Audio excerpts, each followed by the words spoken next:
یعنی اپنے ہاتھوں پہ 6 مہینے کے بچوں کو اپنے سامنے روحوں کو پرواز ہوتے دیکھنا، کمر ٹوٹ جاتی ہے، لوگوں کے حافظے کمزور ہو جاتے ہیں ایک بیٹے کا جنازہ پڑھ کے، لوگ بہکی بہکی باتیں کرنے لگ جاتے ہیں، لوگ کہتے ہیں جب سے بیٹا گیا ہے نا اس کی طبیعت اور طرح کی ہو گئی، یہ بڑا بوجھ والا کام ہے۔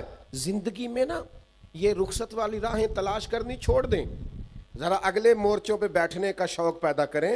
ہوا اگرچہ تیز آئے گی، یہ چھوٹی چھوٹی مخالفت ہوتی ہے ہمارے علاقوں میں، ہمارے ذہن پہ سوار ہو جائے، اور چھوڑو یار، آپ راہ تو دیکھو، شکست کھائے تو شرم سے پانی پانی ہو، دعا کرو کہ دشمن بھی خاندانی ہو۔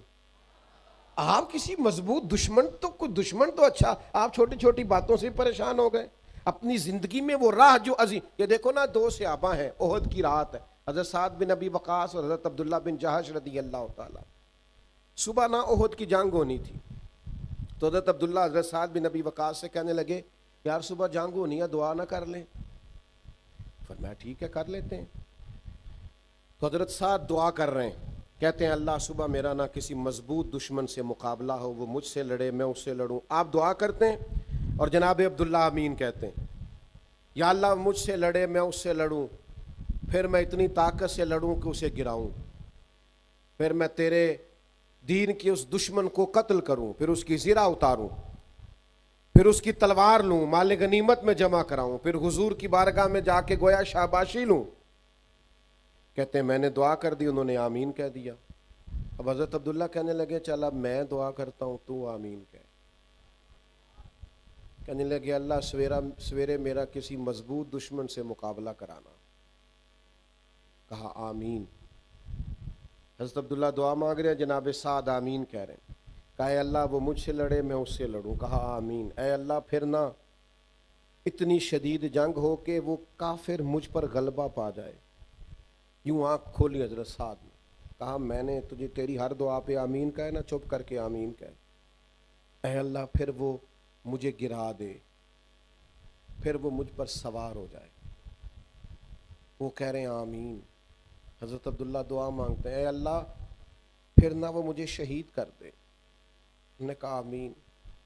اے اللہ وہ شہید کر کے بس نہ کرے، پھر وہ میرے کان کاٹ ڈالے، میری آنکھیں نکال دے، میرا ناک کاٹ دے، میرے ہونٹ کاٹ دے، میرے بازو کاٹ دے، میرا وجود ٹکڑے ٹکڑے ہو جائے۔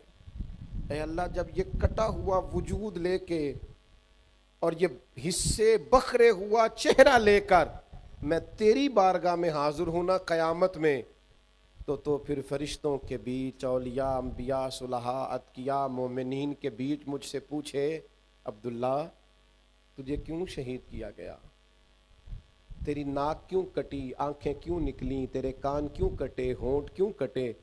تو مالک بس میری اتنی التجا ہے، مجھے توفیق دینا میں کہہ سکوں نہ میرا جائیداد کا جھگڑا تھا، نہ قبیلے کا جھگڑا تھا، نہ برادری کا جھگڑا تھا، مالک یہ میرے ساتھ جو ہوا ہے تیرے رستے میں ہوا ہے، تیرے رسول کے رستے میں ہوا ہے۔ بس میں چاہتا ہوں جے تو چڑھیا اتے دار بھی نہیں، اور جے تو وکیا عشق بازار بھی نہیں، ایڈا سستا سودا پیار بھی نہیں، ایڈا سوکھا لبدا میرے جی حضرت صاحب میرے نال بڑا پیار کر دینے تے وہ تے اللہ والے نے انہوں دا تے کام ہی پیار کرنا ہے۔ تو اپنی حرکتاں دیکھ، کئی جنگل گانے پیندے نے، کئی دوزخ لنگنے پیندے نے، جو اس ملوں بھی مل جاوے تے ایدوں سستا ہور بپار بھی نہیں۔ کچھ سمجھ نہیں آندی لوکاں نوں، اوکا دے نال شہید کرے، ڈٹھی یار دے ہاتھ تلوار بھی نہیں، پر او دا خالی جاندہ وار بھی نہیں۔ دوستو یہ نا یہ رخصت کی راہیں نہ تلاش کرو جی، وہ میں تھوڑا سا کر لوں، میں تھوڑا سا رہنے دوں، تھوڑا سا نا یہ دیکھو ذرا راہ محبت میں نا اور بھی رستے آتے ہیں۔ کئی دفعہ نا لوگ آپ کو کہتے ہیں کہ آپ کے محبوب نے تو آپ کے ساتھ یوں کر دیا، آپ کو تو وہ مطلب اس طرح سے پذیرا ہی نہیں، آپ کا تو وہ کام ہی نہیں، آپ کی تو وہاں وہ اہمیت ہی نہیں۔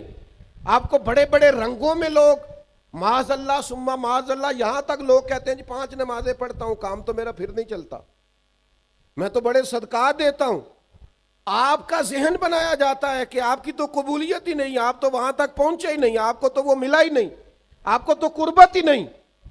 معاذ اللہ تعالیٰ لوگوں کا خیال ہوتا ہے اتنا دین پہ عمل کیا تو مجھے کیا ملا۔ یہ بڑی شاطرانہ چال ہے نفس اور شیطان کی۔ ایک صحابی تھے حضرت ابو بصیر رضی اللہ تعالیٰ عنہ، یہ صلح حدیبیہ کے فوراً بعد نا مکہ مکرمہ سے مسلمان تھے، ہجرت کر کے مدینے آئے تو نبی پاک علیہ السلام نے ایک شرط طے کی تھی کفار کے ساتھ کہ وہاں سے جو شخص اپنے آقا کی اجازت کے بغیر یہاں آ جائے گا اگرچہ مسلمان ہو ہم واپس کر دیں گے، اور یہاں سے اگر کوئی گیا تو وہ واپس نہیں کریں گے۔ اب بظاہر یہ شرط برابر کی نہیں تھی، لیکن اس کا بڑا فائدہ ہوا۔ جو مسلمان مکے سے آتا تھا پتا تھا حضور تو رکھیں گے نہیں اور مکے واپس جا نہیں سکتا، وہ تیسری جگہ جا کے بیٹھتا تھا اور اسلام کا ایک نیا ڈیرہ آباد ہو جاتا تھا۔ بہت سارے مسیابی شہروں میں جا کے بیٹھے اور پورے کا پورا شہر اور قبیلہ ہی مسلمان کر لیا۔ حضرت ابو بصیر کسی طریقے سے نا مکہ مکرمہ سے مدینہ طیبہ پہنچے۔ اب حضور نے اس شرط پر سائن کیے ہوئے تھے کہ کوئی مکے سے مدینے آ گیا تو ہم واپس کر دیں۔ کافروں نے 2 بندے بھیجے کہ جائیں، سرکار کا وعدہ ہے تو ابو بصیر کو واپس لائیں۔ وہ دونوں آئے، جناب ابو بصیر کو لینے کے لیے نبی پاک علیہ السلام کی خدمت میں عرض کیا، یا رسول اللہ صلی اللہ علیہ وسلم، یہ آپ نے وعدہ کیا تو ان کو واپس بھیجیں، تھوڑی دیر کے لیے ذرا غور کرنا۔ کتنا مشکل تھا سرکار کے لیے آئے ہوئے کو واپس بھیجنا، لیکن حضور نے فرمایا ہم وعدہ کر چکے ہیں، ہم تمہیں مدینے نہیں رکھ سکتے۔ عرض کی یا رسول اللہ مجھے کوئی شکوہ نہیں، گویا حضور آپ جیسے حکم کریں گے، یعنی ایسا حکم جو بظاہر عام آدمی کی طبیعت کے خلاف ہو، حضور نے مدینے سے بھیج دیا۔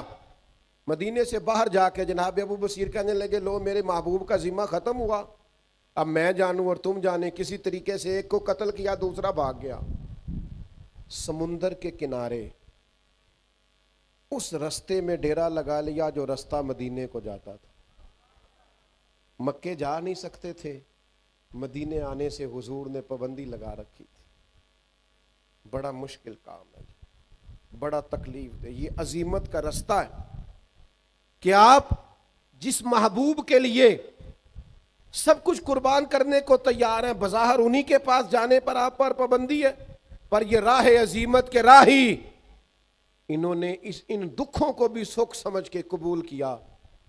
کتنا زمانہ بیت گیا ساحل سمندر پہ بیٹھے ہوئے، باقی بھی جن کو جگہ نہیں ملتی تھی، حضرت ابو جندل رضی اللہ تعالیٰ عنہ جیسے عظیم صحابہ اس شرط کی وجہ سے جو مکے اور مدینے میں جگہ نہ پاتے وہ بھی ان کے پاس آتے۔ یہاں نہ انقلابیوں کا، مجاہدوں کی ایک جماعت تیار ہوگی۔ اب کافر یہاں سے گزرتے تو جس طرح وہ مسلمانوں کے قافلوں کو روکتے تھے، یہ کافروں کے قافلے کو روکنے لگے۔ جس شرط پر بڑا اتراتے تھے نا کفار مکہ، اب انہی لوگوں سے وہ پریشان ہوئے کہ یہ تو جگہ جگہ جتھے بن گئے، حضور کے ہاں جا نہیں سکتے، ہم نے ان کو یہاں سے تکلیف دی ہے، قربان جائیں۔ اب شرط ختم کرنے کے لیے خود حضور کی بارگاہ مہربانی کریں آپ ان کو بلا لیں مدینے۔ کفار آئے، زندگی کے بھی اپنے رنگ ہیں۔ حضرت ابو جندل فرماتے ہیں نبی پاک کا مدینے سے خط آیا، پیغام صبا لائی ہے دربار نبی سے، آیا ہے بلاوا مجھے سرکار نبی سے۔ کہتے ہیں حضور کا خط تشریف لایا جناب ابو بصیر کے پاس کہ آ جا مدینے۔ نبی پاک کا خط آیا، اور ادھر سننا ہو میرے سنگیو، حضور کا نامہ مبارک آیا، خط مبارک آیا۔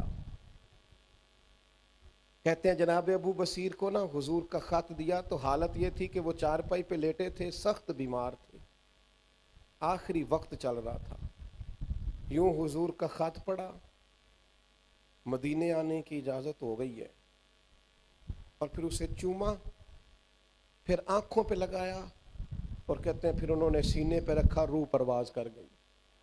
لے او سجنا اساں توڑ نبھائی، جان بھی دتی تے راہ تیرے۔ اس طرح کا رستہ کہ آخری دم تک نبی پاک علیہ الصلوۃ والسلام کی بات کے وہ پابند رہے۔ راہ رخصت نہ اختیار کرو، چور دروازے نہ ڈھونڈو، راہ عظیمت کے مسافر بنو